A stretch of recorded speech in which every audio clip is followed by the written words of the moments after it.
रहीम। अस्सलाम वालेकुम students. Today our topic on stability strategies.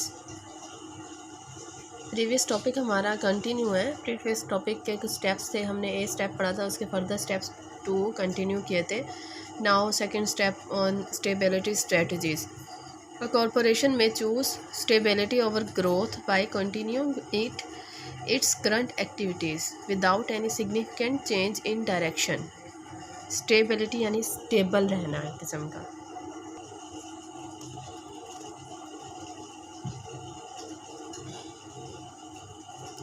Corporation होती है वो चूज़ करती है, मैं choose stability over growth, stable रहना ग्रोथ के साथ, by continuing its current activity, ताकि उसकी जो करंट एक्टिविटीज़ हैं वो कंटिन्यू रहें विदाउट एनी सिग्निफिकेंट चेंज, किसी भी चेंज के बगैर।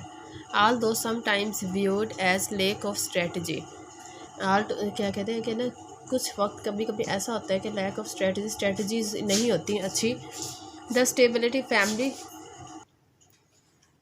समटाइम्स ऐसा होता है कि लैक ऑफ स्ट्रेटजी होता है, स्टेबिलिटी नहीं होती फैमिली में। The stability family of corporate strategy can be appropriate for the successful corporation operating in reasonably predictable environment. कई दफ़ा लैक ऑफ स्ट्रेटजी भी होती है और कई दफ़ा ऐसी स्टेबिलिटी फैमिली होती है जो कॉरपोरेट स्ट्रेटजीज़ को बड़े अप्रोप्रिएट तरीके से लेकर चल रही होती है और वो सक्सेसफुल कॉरपोरेशन की ज़िम्मेदार होती है, जिसमें क्या होता है, रीज़नेबली प्रिडिक्टेबल एनवायरनमेंट यूज़ हो रहा होता है, वहाँ का चल रहा होता है, क्योंकि वहाँ क्या होती है, स्ट्रेटजी अच्छी यूज़ हो रही होती है। इसका फर्दर फर्स्ट स्टेप कौन सा होता है, पॉज या प्रोसीड विद कॉशन स्ट्रेटजी। ठीक है, in effect a time out और an opportunity to rest before continuing a growth और retrenchment strategy. It is a very deliberate attempt to make only incremental improvements until a particular environment situation changes. It is typically conceived as a temporary strategy to be used until the environment becomes more hospitable or to enable a company to consolidate its resources after prolonged get a rapid growth. Pause या proceed, pause रुक जाना, proceed या चलते रहना, with question strategy, जो कि question strategy जैसे एक मेन थीम होता है, स्ट्रेटजी का मेन मकसद होता है उस स्ट्रेटजी को लेकर चलना, यानी उसे या तो पॉज कर देना या लेकर चलना। ये वो इसमें ये कह रहे हैं कि वो टाइम टू टाइम क्या होता है, हम इंक्रीमेंटल करते रहते हैं, इम्प्रूवमेंट्स करते रहते हैं, चेंजेस करते रहते हैं, प्रोसीड फर्दर करते रहते हैं, या फिर पॉज रहते हैं, या वही स्ट्रेटजी हमारी चलती रहती है। जैसे एक कहते हैं ना, लोगो होता है, लोगो को लेकर चलते रहते हैं, या फिर उसमें क्या कहते हैं, डिफरेंट उसमें क्या कहते हैं, चेंजेस करते रहते हैं। ओके, देन सेकंड स्टेप आ गया नो चेंज स्ट्रेटजी। इसमें क्या होता है, is a decision to do nothing new, a choice to continue current operation and policy for the foreseeable future, यानी जो पॉलिसी चल रही है उसको ही लेकर चलना। नो चेंज स्ट्रेटजी, उसमें चेंजेस ना लाना। Rarely articulated as a definite strategy, a no change strategy succeed depends on a lack of significant change in a corporation's situations. The relative stability created by the firm's modest competitive position in an industry facing little of no growth encourages the company to continue on its current course. यानी इसमें क्या कर लेना है, no change strategy का meaning होता है कि चेंज ना करना, बट ऐसी सिचुएशन होती है कि हमें क्या हो, कंपेटिटिव पोजीशन में लाने के लिए, कंपेटिटर्स के साथ लाने के लिए, या उस अपनी करंट पोजीशन को कंटिन्यू रखने के लिए हमें कुछ चेंजेस करनी पड़ती हैं, क्योंकि कंपेटिटर्स आ जाते हैं, चेंजेस करनी पड़ती हैं हमें। उन चेंजेस को करने के लिए हम क्या करते हैं, स्मॉल चेंजेस ले आते हैं, स्मॉल चेंजेस लाना पड़ जाती है सेल्स के लिए या प्रॉफिट के लिए, तो वो क्या हो जाती हैं, वो भी इसी में आ जाती हैं, नो चेंज स्ट्रेटजी में। थर्ड वन आ जाती है प्रॉफिट स्ट्रेटजी। मेन नेम से ही जाहिर है प्रॉफिट स्ट्रेटजी क्या होगी, is a decision to do nothing new in worsening situation. कोई ऐसी सिचुएशन ऐसे आ जाती है, वर्स्ट सिचुएशन आ जाती है, but instant to act as through the company's problem are only temporary. कहते हैं कि कंपनी प्रॉब्लम क्या है, टेम्परेरी होती हैं। The profit strategy is an attempt to artificially support profit when a company sales are declining by reducing investment and short term risk. Artificially हम क्या करते हैं, कुछ टेम्परेरी कुछ थोड़े टाइम के लिए चेंजेस लाने के लिए हम क्या करते हैं, आर्टिफिशियली एक नाम दे दिया उन्होंने, क्या कर देना, चेंजेस ले आना, प्रॉफिट स्ट्रेटजी बना लेना। The profit strategy is an attempt to artificially support profits, ठीक है ना। प्रॉफिट हमने अर्न करना है तो हम थोड़े अरसे के लिए टेम्परेरी क्या करते हैं, अपनी स्ट्रेटजी को चेंज कर देते हैं। When a company's sales are declining by reducing investment, ठीक है, इन्वेस्टमेंट कम होने की वजह से हमारी सेल्स डिक्लाइनिंग की तरफ जा रही होती हैं। And short term discretionary expenditure, फिर हम शॉर्ट टर्म क्या एक्सपेंडिचर लगा देते हैं। rather than announcing the company's poor position to shareholders and the investment community at large, top management may be tempted to follow this very seductive strategy, blaming the company's problem on a hostile environment such as anti-business government policy, management defers investment and or cuts expenses to stabilize profit during this period. जब declining की तरफ जा रहा होता है ना इंसान, तो वो क्या करते हैं कि थोड़ी टाइम के लिए मैनेजमेंट अपनी पोजीशन ख़राब नहीं करना चाहता है, बेशक उसके पास इन्वेस्टमेंट नहीं है, लेकिन वो क्या ऐसी स्ट्रेटजी फॉलो करते हैं जो हम उनके मैनेजमेंट को लेकर चलती है। हॉस्टाइल एनवायरनमेंट, हॉस्टाइल एनवायरनमेंट का मीनिंग ही यही होता है कि खामोशी से एक काम चेंजेस ले आना, एनवायरनमेंट ऐसा क्रिएट कर देना जो खामोशी से चलता रहे, हमारी कंपनी को लेकर चलता रहे। Then at the C part, retrenchment strategies. A company may pursue retrenchment strategies when it has a weak competitive position in some or all of its product lines, resulting in poor performance, sales are down and profit are becoming losses. ऐसी situation भी आ जाती है जब क्या होती है कि company week competitive position पर होती है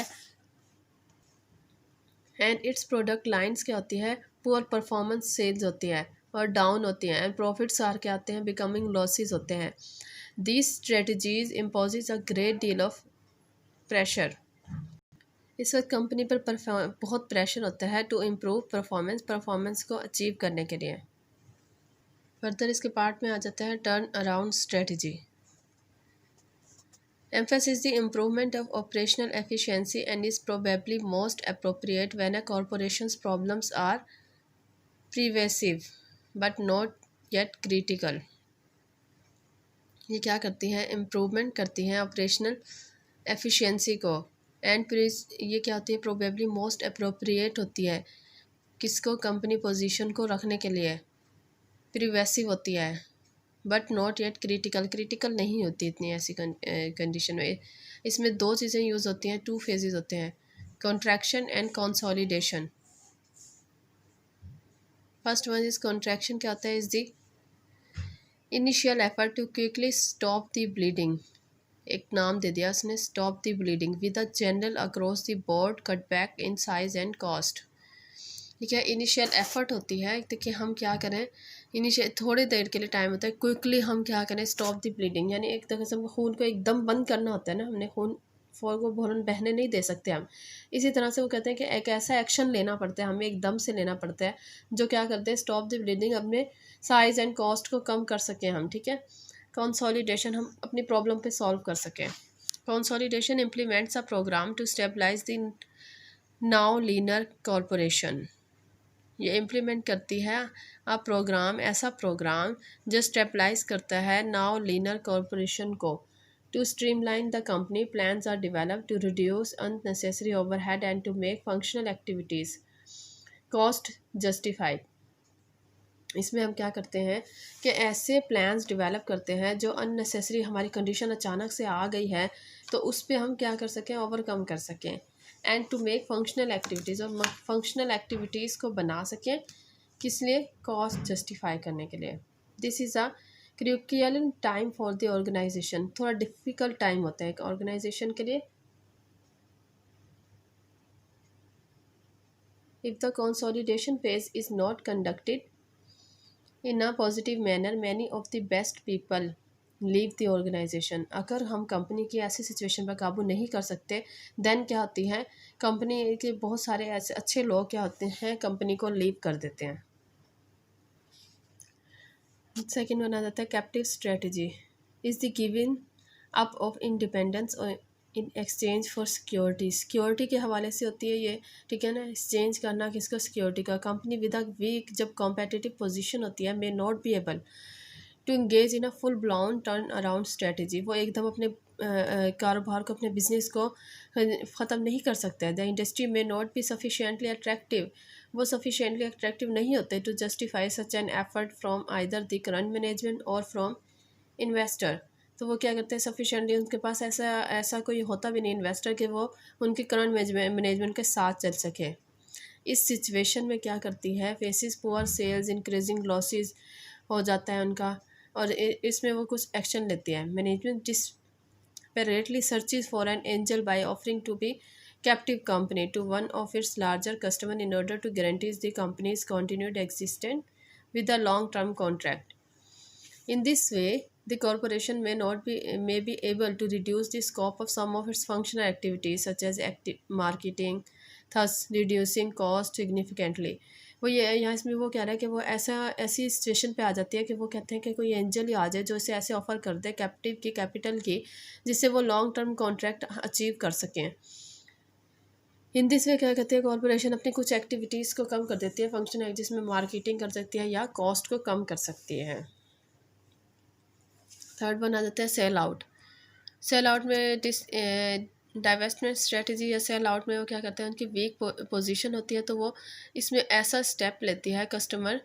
if a corporation with a weak competitive position in its industry is unable either to pull itself by its bootstraps or to find a customer to which it can become a captive company to फिर वो क्या करती है, अपने shares को cell कर देती है। It may no choice to sell out, वो अपने शेयर्स को सेल आउट कर देती है।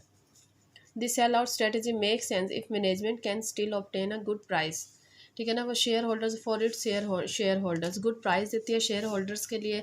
तो वो एम्प्लॉयज़ क्या करते हैं, दोबारा से can keep their jobs by selling the entire company to another firm. इस तरह से एम्प्लॉयज़ को भी दोबारा से कंपनी अचीव हो जाती है, क्योंकि वो अपने शेयर जिस कंपनी को देता है तो वहाँ पे एम्प्लॉयज़ ऑटोमेटिकली लीव आउट कर, ऑटोमेटिकली वहाँ उन्हें जॉब मिल जाती है। बैंक रप्टी या liquidation strategy. When a company finds itself in the worst possible situation with a poor competitive position in an industry with few prospects, management has only a few alternatives होते हैं उसके पास, all of them distasteful because no one is interested in buying a weak company in an attractive industry. The firm must pursue a bankruptcy या liquidation strategy. अब उसके पास कोई choice नहीं होती, ठीक है, क्योंकि कोई भी कंपनी उससे अपना सरमाया नहीं देना चाहती। बैंकरप्सी क्या होती है, it involves giving up management of the firm to the courts in return for some settlement of the corporation obligation. ये क्या है बैंकरप्सी, ये ऐसी मैनेजमेंट कायम करती है कोर्ट के थ्रू कि कुछ सेटलमेंट हो जाए कॉरपोरेशन ऑब्लिगेशंस की।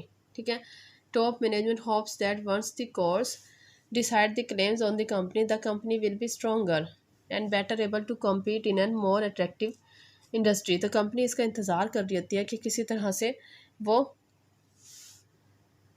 किसी तरह से वो केस जीत जाए, ठीक है ना, वो केस विन कर ले और इससे क्या होगा, उन्हें बहुत फ़ायदा होगा, उनकी कंपनी पोजीशन दोबारा से लॉन्गर हो जाएगी। लिक्विडेशन क्या होती है, it is the termination of the firm because the industry is unattractive, the company too weak to be sold as a going concern. Management may choose to convert as many saleable assets as possible to cash, which is then distributed to the shareholder after all obligations are paid. ठीक है, यहाँ वो कहना चाह रहे हैं कि हमारे पास क्या होता है, लिक्विडेशन क्या होती है, जहाँ पे टर्मिनेशन ही हो जाती है फर्म की, वो सारे अपने शेयर्स बेच देती है, सेल आउट करके शेयर होल्डर्स को उनका शेयर दे देती है। ठीक है, देन डी आ जाता है कम्बिनेशन स्ट्रेटजी। कम्बिनेशन किसका है, it is a combination of stability growth and retrenchment strategies adopted by an organization either at the same time in its different businesses or at different times in the same businesses with the aim of improving its performance. वो यहाँ क्या कहना चाह रहा है कि वो कुछ टाइम के लिए ऐसी सिचुएशन बना लेता है, ऐसी स्ट्रेटजी बना लेता है जो उसे स्टेबल रखे और ग्रोथ की तरफ लेकर चली जाए कुछ टाइम के लिए। इसमें क्या इंक्लूड होते हैं, retrench then stability, retrench then growth, stability then retrench, stability then growth, growth then retrench and growth then stability. Reasons for adopting combination strategies are given below. Rapid environment change, जल्दी से change ले आना है environment में. Liquidate one unit develop another. एक हमारा मकसद ये भी हो सकता है कि हम एक टर्मिनेट कर रहे हो कंपनी को और दूसरा हमने स्टार्ट करना हो. Involves both divestment and acquisition. Investment divestment भी कर रहे हैं, उसमें हम एक्विजिशन भी कर रहे हैं, यानी टेक ओवर भी ले रहे हैं. अकॉर्डिंग टू सिचुएशन हो जाता है ये.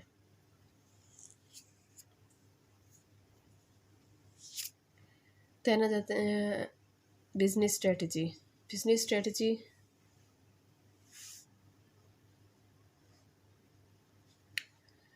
देन क्लास के हमारा ये फर्स्ट टॉपिक हमारा यहाँ एंड हो जाता है. तो नेक्स्ट इंशाल्लाह अगर आपका ये लास्ट लेक्चर हुआ तो हम यहीं तक हमारा सिलेबस होगा इंशाल्लाह. अगर बाकी मैं आपको बता दूँगी, अगर नहीं होता है तो इंशाल्लाह फिर नेक्स्ट टॉपिक रीड आउट करेंगे. ओके क्लास, अल्लाह हाफिज़.